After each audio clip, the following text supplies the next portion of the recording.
Welcome to Sarhad Unani Tibia Medical College.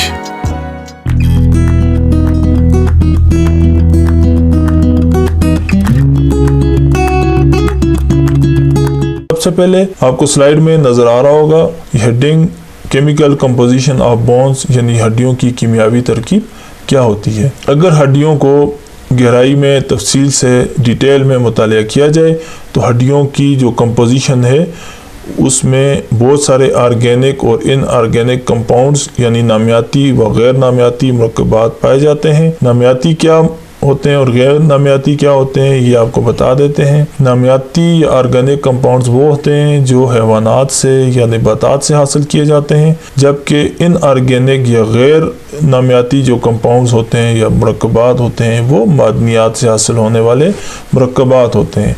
यानी ये terms, ये चीज़ आप पहले समझ लीजिए कि जो नामियाती मुरक्कबात हैं वो हैवानी मुरक्कबात भी कहलाते हैं, जबकि जो गैर नामियाती या इनऑर्गेनिक कंपाउंड्स हैं वो सिर्फ और सिर्फ मादनी मुरक्कबात होते हैं। यानी ऐसे मुरक्कबात जो ज़मीन से यानी मादनियात से या पत्थर से किसी सूरत में हासिल किए जाते हैं उन्हें इनऑर्गेनिक कंपाउंड्स कहा जाता है। तो इसको अगर आप इस स्लाइड में, इस स्क्रीन में आपको ये पाई एक दायरा सा नज़र आ रहा हो, जिसको मैं जूम करके आपको बड़ा करके दिखा देता हूँ। तो इस दायरे में हड्डियों की जो केमिकल कंपोजिशन है उसकी तमाम तफसील मौजूद है। ये आपको बताई गई है कि हड्डियों की साख्त किस तरह की होती है और हड्डियों में कौन कौन से मुरक्कबात पाए जाते हैं।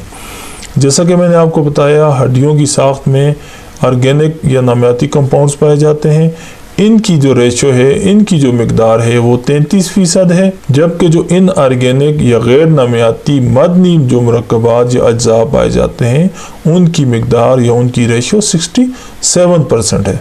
ये रेशो किस तरह से बनती है ये आप इस तस्वीर से देख लीजिए। ये जो स्किन पार्ट है, इस कर्सर को अगर आप फॉलो करें तो ये जो हिस्सा है स्किन कलर का, ये 33% ऑर्गेनिक कंपाउंड या नामियाती मुरक्कबात पर मुश्तमिल होता है, जबकि हड्डियों का ये बड़ा हिस्सा, एक मेजर पार्ट 67% जो पार्ट है वो गैर नामियाती या इनऑर्गेनिक कंपाउंड्स पर मुश्तमिल होता है। अब देखते हैं कि इनऑर्गेनिक कंपाउंड्स कौन कौन से हैं। तो इस तस्वीर में, इस टेबल में आपको नजर आ रहा होगा कैल्शियम की मिकदार हड्डियों में सबसे ज्यादा 39% है। उसके बाद पोटाशियम है जिसकी मिकदार 2%, सोडियम इनऑर्गेनिक या गैर नामियाती मुरक्कब 7%, मैग्नीशियम 4%, कार्बोनेट 9.7% और फास्फेट 17%। इसकी ये कुल रेशो बनती है 67%। यानी ये जो नीला हिस्सा आपको इस दायरे में दिखाया गया, इस पाई में दिखाया गया है, वो कैल्शियम का हिस्सा दिखाया गया जो सबसे ज्यादा है, वो 39% है। उसके बाद दूसरे नंबर पर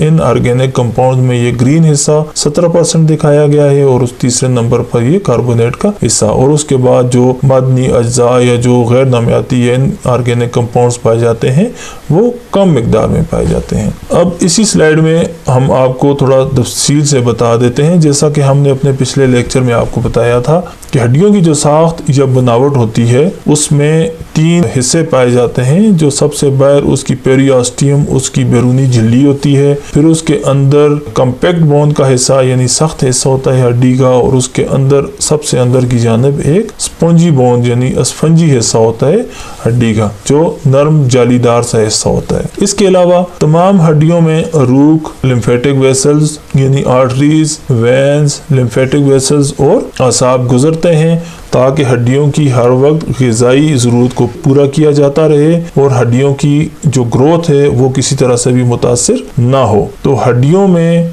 2 किस्म के मुरक्कबात पाए जाते हैं, एक ऑर्गेनिक कंपाउंड और दूसरे इनऑर्गेनिक कंपाउंड। आपको यहाँ में टेक्स्ट फॉर्म में इस स्लाइड में दिखा देता हूँ कि ऑर्गेनिक कंपाउंड्स कौन से हैं और इनऑर्गेनिक कंपाउंड्स कौन से हैं। स्क्रीन पे आपको ये रेड पॉइंटर नजर आ रहा होगा। ये रेड पॉइंटर पहले पैराग्राफ पे यानी नामियाती मुरक्कबात जिन्हें हैवानी मुरक्कबात या ऑर्गेनिक कंपाउंड कहते हैं उस पे है। ये मुरक्कबात सुरेश की मानद यानी नर्म कोलेजन फाइबर्स पर मुश्तमिल होते हैं। हड्डियों की लचक लचक इन्हीं कोलेजन फाइबर्स की वजह से होती है और ये एक जाल की शक्ल में हड्डियों में मौजूद होते हैं और इसकी मौजूदगी हड्डियों में लचक पैदा करती है और हड्डियों की बनावट में इसकी जो रेशियो है, जो इसकी मिकदार है, वो तकरीबन 33% है। दूसरा जो हड्डियों में पाया जाने वाला मरकब या जो सबसे आम जुज़ है वो इनऑर्गेनिक कंपाउंड या गैर नामियाती या मादनी मरकबात हैं। इनकी मिकदार हड्डियों में 67 या 66% होती है। ये हड्डियों की जो सख्ती होती है, हड्डियों की जो ठोस या खुश्क मादा की जो जिसामत होती है, वो इन्हीं अज्जा पर मुश्तमिल होती है। और ये गैर नामियाती मादे कौन कौन से हैं, जैसा कि मैंने आपको पहले बताया इस टेबल के साथ, ये कैल्शियम है, पोटाशियम है, सोडियम है, मैग्नीशियम है, कार्बोनेट है और फास्फेट है। अब ये जितने भी अज्जा हैं ये आपस में हड्डियों में बायमी मरकब की सूरत में पाए जाते हैं। और इनके मरकबात हड्डियों में कौन कौन से होते हैं? कैल्शियम फास्फेट है, कैल्शियम कार्बोनेट है, कैल्शियम फ्लोराइड है और कैल्शियम सल्फेट है। तो इस स्क्रीन पे दोस्तों मैंने आपको ये समझाने की कोशिश की, ये बताने की कोशिश की कि हड्डियों की जो कंपोजिशन है, हड्डियों की जो साख्त या बनावट है, वो नामियाती और गैर नामियाती अज्जा पर मुश्तमिल होती है। फिर मैंने आपको ये भी समझाया कि नामियाती अज्जा कौन से होते हैं। नामियाती अज्जा वो होते हैं जो हैवानी मरकबात भी कहलाए जाते हैं, जबकि इनऑर्गेनिक या गैर नामियाती अज्जा वो होते हैं जो मादनियात यानी जमीन से मुख्तलिफ सूरतों में हासिल किए जाते हैं और इसकी मुख्तलिफ अकसाम होती हैं। तो हड्डी का जो सख्त हिस्सा होता है वो इन्हीं मादनी अज्जा पर मुश्तमिल होता है और जो हड्डी में लचक पाई जाती है वो ऑर्गेनिक कंपाउंड यानी नामियाती मरकबात की बदौलत पाई जाती है। यानी हड्डियों की लचक नामियाती और ऑर्गेनिक कंपाउंड्स की बदौलत और हड्डियों की सख्ती इन ऑर्गेनिक और गैर नामियाती कंपाउंड्स की बदौलत हड्डियों में मौजूद होती है। अब इस दूसरी स्लाइड में मैं आपको ये बताऊंगा कि इंसानी जिस्म में हड्डियों की कुल तादाद कितनी है, इंसानी जिस्म के ढांचे को कितने हिस्सों में तकसीम किया जाता है और हर हिस्से में कुल कितनी कितनी हड्डियां पाई जाती हैं। तो इंसानी जिस्म का जो ढांचा है उसको एक एक्सियल स्केलेटन में तकसीम किया जाता है या मेवरी ढांचा या बुनियादी ढांचा भी इसको कहते हैं। इस बुनियादी ढांचे में जो हिस्से पाए जाते हैं वो इस तस्वीर से आपको नजर आ रहे होंगे। इस हिस्से में जो एक्सियल स्केलेटल है या जो मेवरी ढांचा है, जो बुनियादी ढांचा है, इसको थोड़ा जूम करके आपको दिखा देता हूँ कि इसमें कौन कौन से हिस्से पाए जाते हैं। ये हमारे जिस्म में पाए जाने वाला मरकजी हिस्सा है जिसमें सर, रीढ़ की हड्डी, पसलियां और सामने की हड्डी यानी ये स्टर्नम की हड्डी शामिल होती है। हमारे जो बुनियादी ढांचा है उसको एक एक्सियल स्केलेटल में तकसीम किया जाता है और दूसरा एपेंडिकुलर स्केलेटन यानी इल्हाकी ढांचे में तकसीम किया जाता है। तो यहाँ पहले हम इस स्लाइड पे एक्सियल स्केलेटल को स्टडी कर लेते हैं, इसको सीख लेते हैं। तो अगले स्लाइड में हम एपेंडिकुलर स्केलेटल का मुताला करेंगे। तो यहाँ तस्वीर में आपको दिखाई दे रहा होगा एक्सियल स्केलेटल में कौन कौन से हिस्से हैं। इंसानी जिस्म की स्कल यानी खोपड़ी, जिसको अरबी में रास कहा जाता है, ये हिस्सा है। फिर ये रीढ़ की हड्डी, गर्दन, स्कल यानी खोपड़ी से लेकर नीचे दुमची की हड्डी तक, कॉसेक्स तक, ये रीढ़ की हड्डी के मोरे हैं। और उसके बाद ये पसलियां इन मोरों से जुड़ी हुई 24 पसलियां यानी 12 जोड़े पसलियों के जो फ्रंट साइड से इस स्टर्नम हड्डी के साथ जुड़े होते हैं। ये तमाम हड्डियां एक्सियल स्केलेटल का हिस्सा होती हैं। अब इस टेबल के जरिए आप देख सकते हैं जो आपको मैंने ये एक बुनियादी ढांचा या मेवरी ढांचा दिखाया, इनके अलग अलग नाम भी इस टेबल में आपको बताए गए हैं और हड्डियों की कुल तादाद भी आपको बताई गई है। जैसे सर की हड्डियां हैं, जैसे इज़ाम और रास भी कहते हैं या क्रेनियम बोन्स कहते हैं, इनकी तादाद 8 है। ये जो सर है, खोपड़ी की हड्डियां 8 हैं। जब हम अगले लेक्चर्स की जानिब बढ़ेंगे तो आपको इन 8 हड्डियों को अलग अलग बयान करेंगे कि ये किस किस मुकाम पर हैं और इनकी साख्त व बनावट किस तरह से आपस में जुड़ी हुई है। फिर चेहरे की हड्डियां जिन्हें इज़ामुल वजह या फेशियल बोन्स कहते हैं, इनकी तादाद 14 है। फिर कान की हड्डियां इज़ामुल उज़न, ऑडिटरी ऑसिकल्स, इनकी तादाद 6 है। फिर निचले जबड़े की हड्डी है, ये पूरा एक मुकम्मल जबड़ा होता है, लोअर जा, फके असफल, इसकी एक ही हड्डी होती है। और उसके बाद इंसानी जिस्म में पाए जाने वाले मेवरी ढांचे के मोरे की हड्डियां, ये तादाद में 26 मोरे होते हैं, 26 वर्टेब्रा होते हैं। ये भी हम जब अपने अगले लेक्चर्स की जानिब बढ़ेंगे तो एक एक वर्टेब्रा यानी एक एक मोरे को अलग अलग आपको बताएंगे कि इसकी साख्त, इसकी बनावट और इसका मुकाम क्या है। फिर पसलियां हैं जिन्हें रिब्स कहते हैं, ये आप देख सकते हैं। ये पसलियां और रिब्स जिन्हें अरबी में अजला बोला जाता है, ये कुल 24 होती हैं और इनकी तादाद जोड़ों में 12 बनती है। जबकि सीने की एक हड्डी है जो अज़मुल कस इसको बोलते हैं या स्टर्नम की हड्डी बोलते हैं, ये भी तादाद में एक है। तो ये मजमूई तौर पर कुल कितनी हड्डियां बन गई मेवरी ढांचे की या एक्सियल स्केलेटन की? 80 हड्डियां हमारे मेवरी ढांचे में पाई जाती हैं। फिर हमने ढांचे को दूसरे किस हिस्से में तकसीम किया? वो है अमूदी ढांचा या इल्हाकी ढांचा, जिसे एपेंडिकुलर स्केलेटन कहा जाता है। इस ढांचे में कंधे की हड्डियां, बाजुओं की हड्डियां, कलाई या पोंचे की हड्डियां, हाथ हथेली की हड्डियां व उंगलियों की हड्डियां और इसी तरह से निचले दाढ़ में पाए जाने वाली इनोमिनेट बोन यानी कूल्हे की हड्डी, रान की हड्डी, टांग की निचली हड्डियां, टखने की हड्डियां, पाँव के तलवों की हड्डियां और पाँव की उंगलियों की हड्डियां शामिल हैं। तो अगली स्लाइड में हम इनके बारे में आपको बताते हैं कि एपेंडिकुलर स्केलेटन क्या होता है, ये अमूदी ढांचा या इल्हाकी ढांचा क्या है। जिस तरह से हमने अपनी पिछली स्लाइड पे मेवरी ढांचे के बारे में पढ़ा, उसी तरह से हम इस स्लाइड में एपेंडिकुलर स्केलेटन यानी अमूदी ढांचे या इल्हाकी ढांचे के बारे में सीखते हैं कि ये क्या चीज़ है। तो ये एक स्क्रीन पे आपको तस्वीर नज़र आ रही होगी। इस तस्वीर में इंसानी ढांचे के वो हिस्से बताए गए हैं जो मेवरी ढांचे को एक्सियल स्केलेटन को छोड़कर हैं। इसमें कौन कौन से हिस्से हैं? ये कंधे की शाने की हड्डियां हैं, असली की हड्डियां हैं, हमारे बाजुओं की बलाई हड्डियां, निचली हड्डियां, हथेली की हड्डियां, पोंचे की हड्डियां और उंगलियां शामिल हैं। इस अमूदी या इल्हाकी ढांचे या पेंडिकुलर स्केलेटन में हमारे कूल्हे की हड्डियां, लाइस्म लाहू जिसे भी कहते हैं या इनोमिनेट बोन्स, रान की हड्डियां, पटेला यानी चिपनी हड्डियां, सिस्मॉइड बोन जिन्हें कहते हैं, टांग की निचली हड्डियां, फिब्यूला और टिबिया, और उसके बाद टखने और पाँव के तलवे की हड्डियां और पाँव की उंगलियां। इनकी कुल तादाद 126 है। ये मैं आपको एक टेबल के ज़रिए बता देता हूँ। स्क्रीन पे आपको एक टेबल नज़र आ रहा होगा। इस टेबल में इन हिस्सों के नाम भी बताए गए हैं और हर हिस्से में पाई जाने वाली हड्डियों की तादाद भी बताई गई है। अरबी, इंग्लिश, उर्दू तीनों नाम लिखे गए हैं।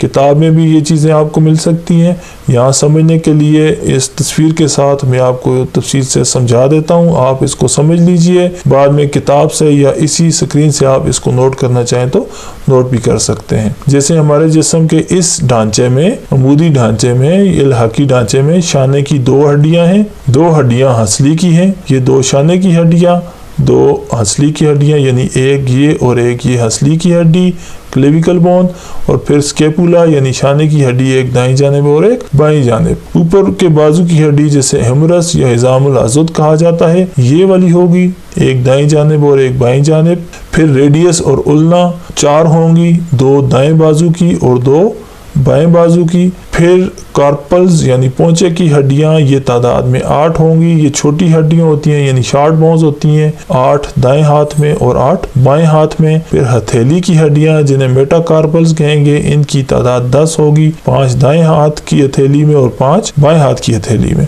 और इसी तरह से फेलेंजेस यानी हाथ की उंगलियों की हड्डियां, ये तादाद में 28 होती हैं। 14 दाएं हाथ की उंगलियों की हड्डियां होती हैं और 14 बाएं हाथ की उंगलियों की हड्डियां होती हैं। इसी तरह से निचले दाढ़ में अगर चले जाएं तो ये कूल्हे की हड्डी या इनोमिनेट बोन या इस्म लाहू यानी बेनाम हड्डी भी इसे कहा जाता है, कूल्हे की हड्डी भी कहते हैं, इनोमिनेट बोन भी कहा जाता है। उसके बाद ये कितनी है तादाद में? 2, एक ये और ये दूसरी के साथ जोड़ बनाती हुई एक ये पेल्विक पार्ट के जो आज़ा हैं उनकी हिफाजत करती है और यहाँ पे ऊपर जो बालाई आज़ा हैं उनको एक बुनियाद भी फराहम करती है जिस पर इसके ऊपर की आज़ा सहारा लेते हैं। फिर उसके बाद कूल्हे की हड्डी, रान की हड्डियां आ जाती हैं जिन्हें अज़मुल फ़ख़ज़ अरबी में और फीमर बोन इंग्लिश में कहा जाता है, इनकी तादाद भी 2 है। और उसके बाद पिंडली की हड्डियां, टिबिया और फिब्यूला,